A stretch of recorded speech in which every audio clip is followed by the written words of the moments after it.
Imagine this. You finally get everything you thought you wanted. The dream job, the perfect partner, the house, the recognition.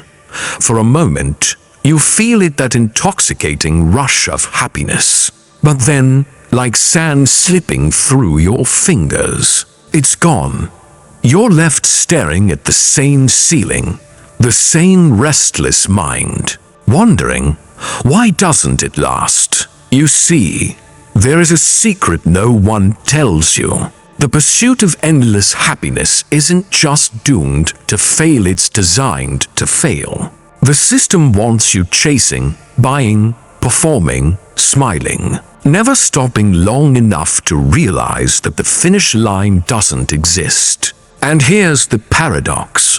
The more you hunt for happiness, the more it hides from you. The harder you grip it, the faster it escapes. You start to wonder if happiness itself has become a kind of trap, a leash disguised as freedom. So ask yourself, what if endless happiness is not the reward of life, but the lie that keeps you from truly living it? Think about it. Every culture, every advertisement, every teacher of positive thinking feeds you the same intoxicating idea that you should be happy. All the time, happiness becomes not just a desire but a demand. You must smile at work. You must project confidence in relationships. You must radiate gratitude and optimism even when your inner world feels like it's collapsing. And so, you play along. You nod, you laugh, you perform the part. But somewhere inside, you ask yourself, what if this very performance is the prison? Consider the paradox. When you're happy, you fear losing it. When you're sad, you fight it. And when you're neutral, simply existing, you feel guilty, as though life should always be a celebration. It's as if the modern world has convinced you that to be human is not enough. You must be perpetually ecstatic. But here lies the contradiction. If happiness were truly endless, would it even be happiness anymore? Without pain, how could joy exist? Without despair, what meaning would relief carry? If every day were bathed in sunshine, would you even recognize the light? These are the questions few dare to ask. Because to question the cult of happiness is to rebel against one of society's most sacred myths. It means daring to whisper that maybe the smiling faces on billboards are masks. That maybe the influencers preaching gratitude are quietly drowning in the same emptiness they claim to have conquered. That maybe the corporations selling you experiences, products, and lifestyles are less interested in your joy and more invested in your endless dissatisfaction. Take a moment and reflect. Have you ever bought something because you thought it would make you happy only to feel hollow again weeks or even days later? Have you ever achieved a goal, stood at the peak of what you thought was success, and realized the elation evaporated almost instantly? Have you ever wondered why the more you chase happiness, the more it seems to retreat into the distance, like a mirage in the desert? It's not just you. This paradox has haunted philosophers for centuries. Nietzsche warned that those who live only for comfort and pleasure are condemned to mediocrity. Schopenhauer argued that happiness is nothing more than the temporary cessation of suffering, a fleeting pause before the next desire rises. And Carl Jung, probing the depths of the human psyche, observed that what we repress in our desperate attempt to remain positive eventually becomes our shadow, the dark counterpart. That returns to haunt us. So here is the unsettling question.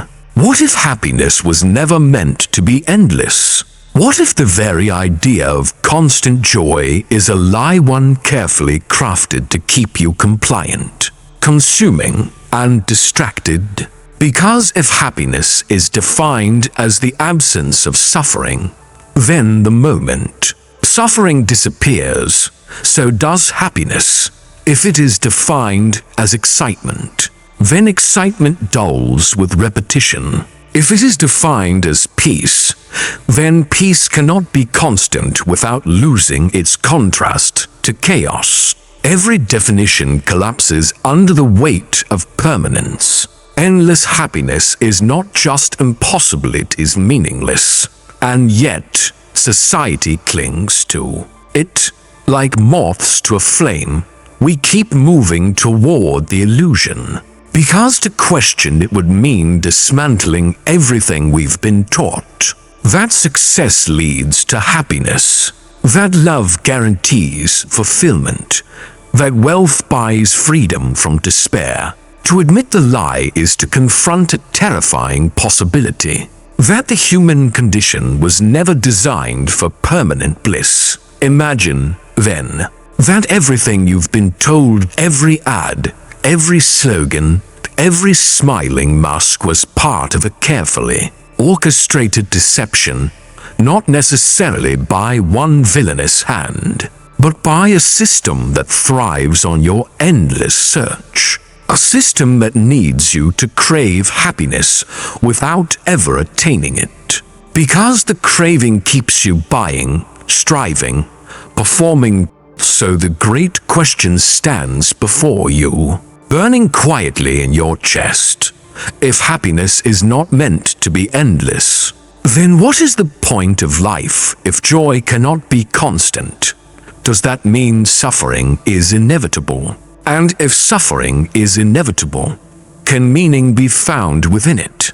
You sit with these questions, perhaps uncomfortably, because the pursuit of endless happiness has been your compass for as long as you can remember. And now, here we are, staring at the possibility that this compass points not to freedom, but to a cage.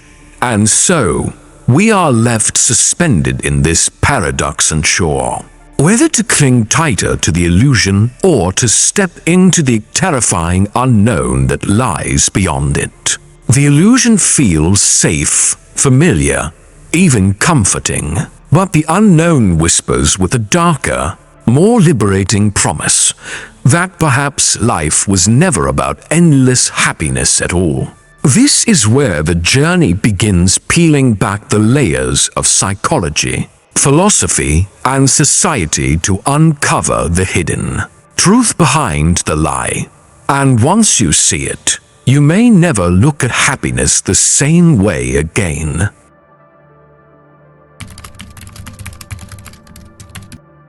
The lie of endless happiness does not simply appear out of thin air. It is manufactured, cultivated, and embedded deep within our psychology. To understand why so many of us feel enslaved by this promise, we must peel back the layers and trace the roots of the illusion.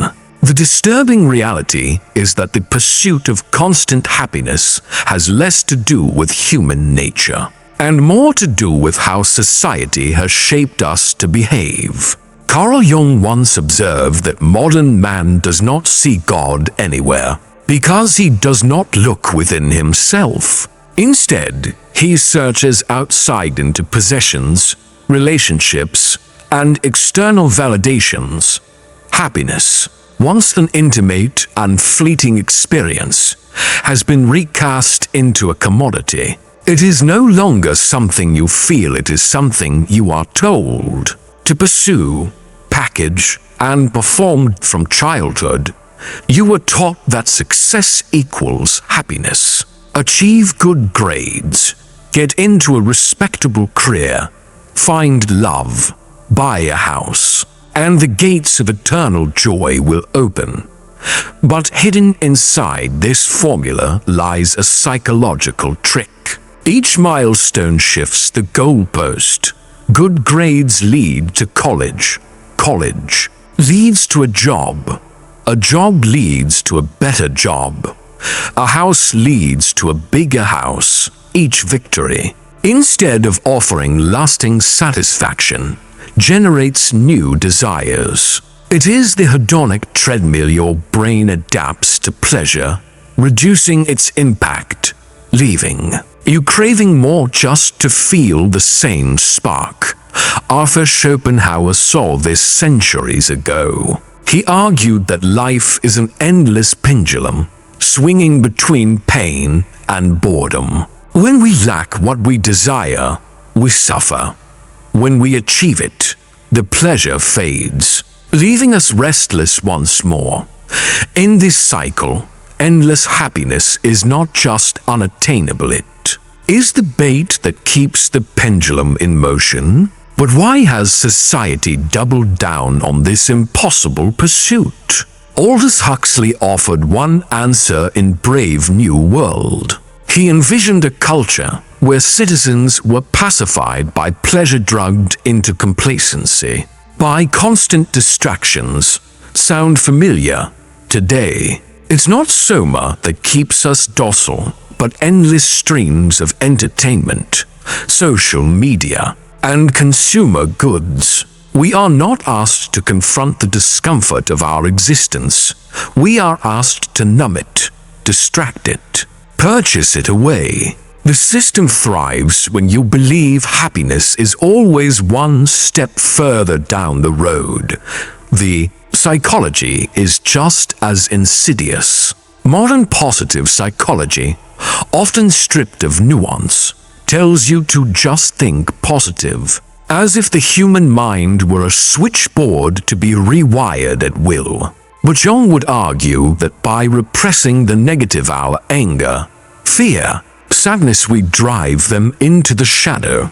The more you suppress, the more the shadow grows. You may smile outwardly, but inside, unresolved parts of yourself scream for recognition. The lie of endless happiness teaches you to fear your shadow, when in truth, integrating it is the only way to feel whole. And then comes existentialism. Jean-Paul Sartre believed that life is fundamentally absurd, that no external system can provide lasting meaning. Yet instead of embracing this uncomfortable freedom, most cling to prefabricated illusions. Money, status, even happiness itself. We enslave ourselves willingly, because the idea of forging meaning in the face of despair is terrifying. Endless happiness, therefore, becomes a substitute for genuine existence. But here is the cruel irony. The more you chase happiness, the more it eludes you. Like quicksand, the struggle pulls you deeper.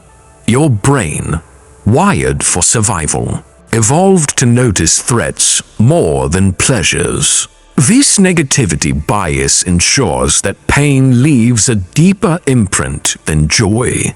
To pursue constant happiness is to fight against biology itself. You are not built to live in unbroken bliss. You are built to struggle, adapt, and find moments of light within the darkness. The hidden problem, then, is twofold. Psychologically, the human brain is incapable of sustaining endless joy without contrast. Philosophically, the promise of endless happiness robs life of meaning, reducing existence to a shallow performance. And socially, the system profits when you never stop chasing. So ask yourself, whose happiness are you really pursuing? Yours or the one you've been told to desire? Because if the roots of the problem lie this deep, then the consequences of ignoring it may reach even deeper.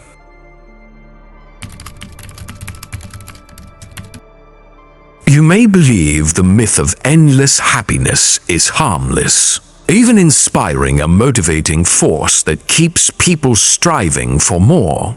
but underneath, it breeds consequences far more corrosive than most dare to admit.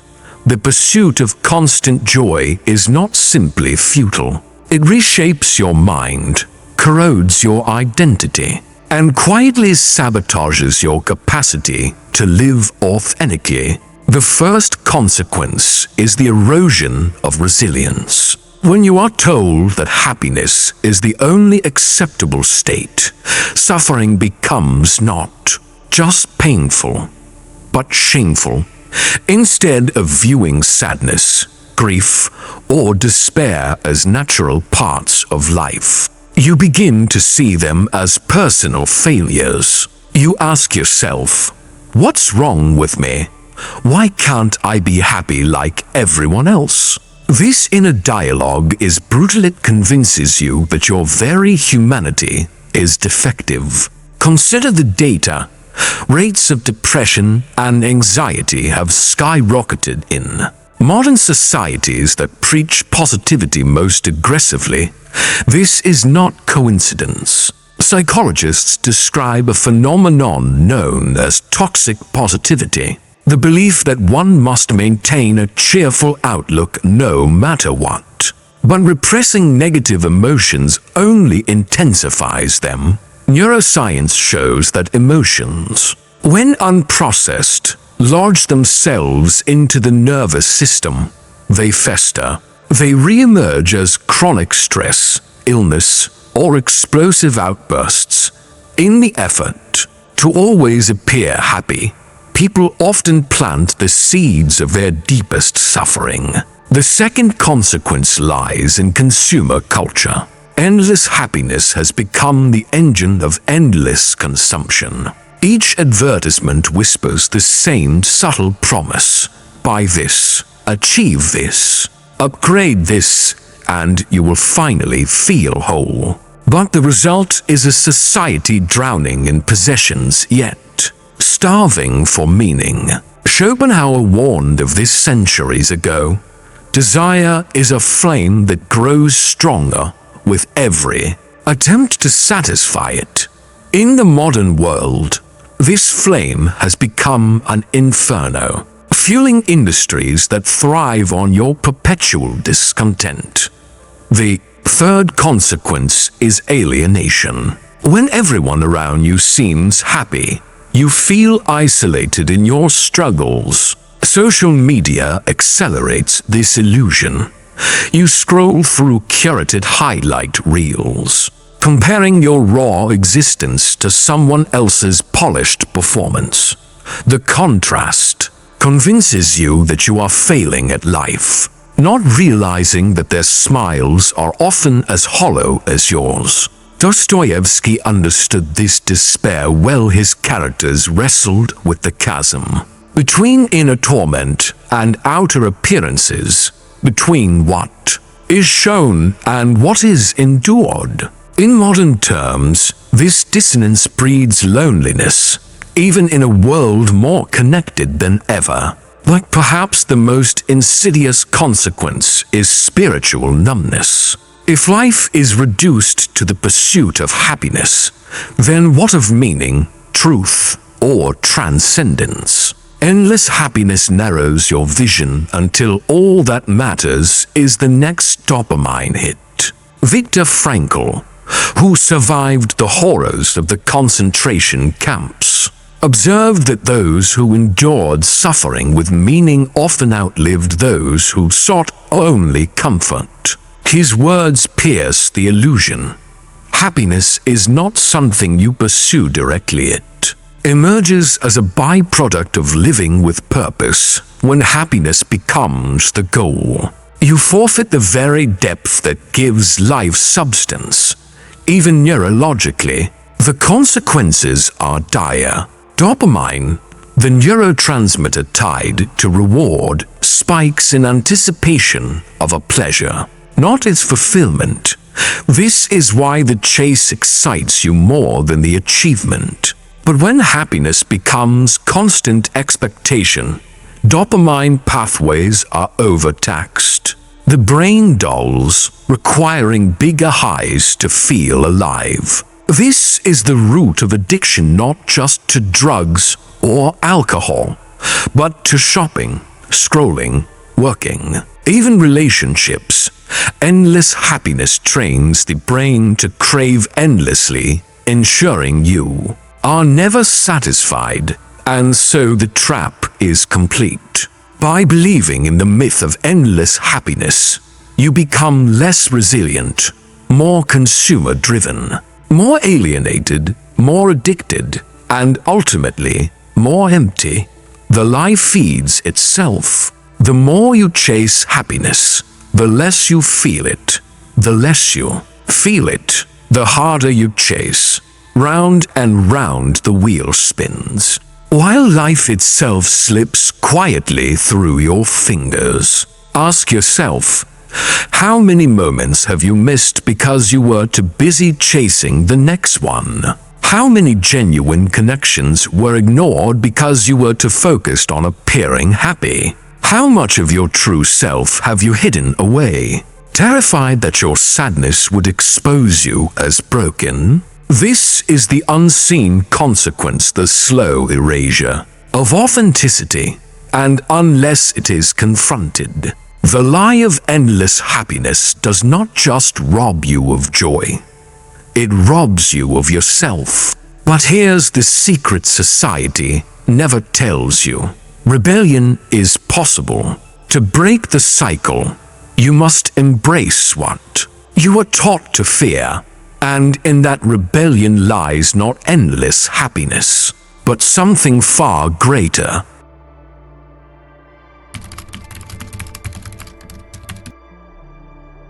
Rebellion does not begin with a banner raised high or a grand speech. It begins in silence, in the moment you finally admit to yourself that something feels wrong, that you have been chasing a promise that never delivers, that the smile you force, the happiness you chase, the possessions you pile up, are all disguises hiding an emptiness that refuses to go away.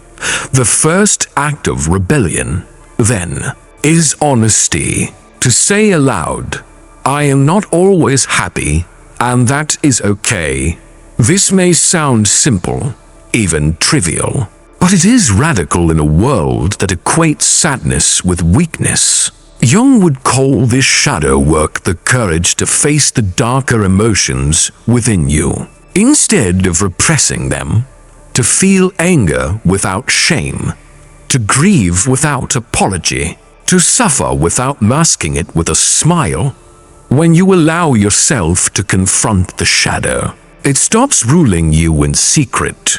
But honesty is not enough. To break free from the lie of endless happiness, you must also reject the false equation society has given you. Success equals happiness. You must carve out your own definition of what it means to live well. Nietzsche warned against the herd morality that chains individuals to collective illusions. He urged us to create our own values, even if they contradict what the world expects. To rebel is to step off the treadmill of achievement and ask, do I even want what I've been told to want? The second act of rebellion is acceptance.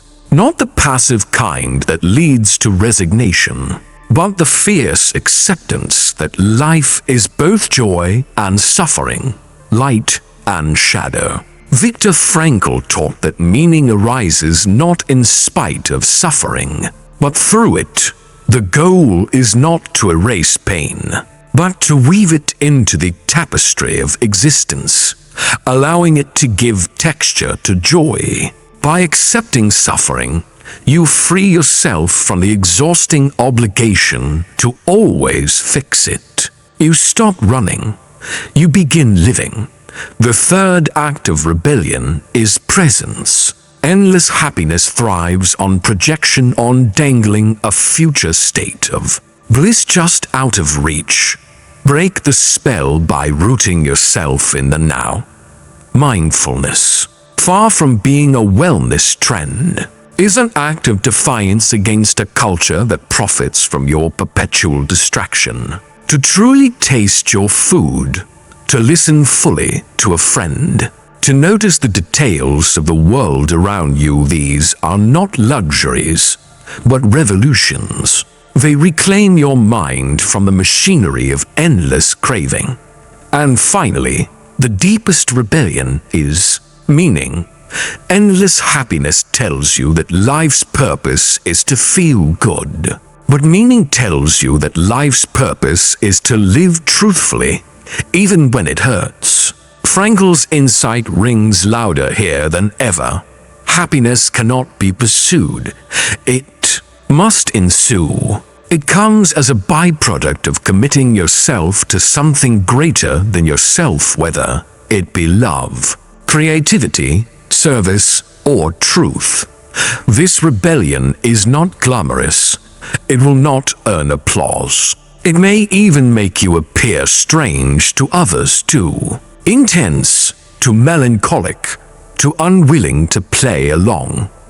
But in choosing it, you step outside the cage. You stop chasing the illusion of endless happiness and begin building a life of authenticity. Ask yourself, would you rather live a shallow joy that must constantly be maintained, or a deep, turbulent, meaningful life where happiness arrives not as an obligation, but as a gift? That is the choice rebellion offers. And for those willing to take it, something extraordinary begins to emerge, not endless happiness, but something stronger, something unshakable.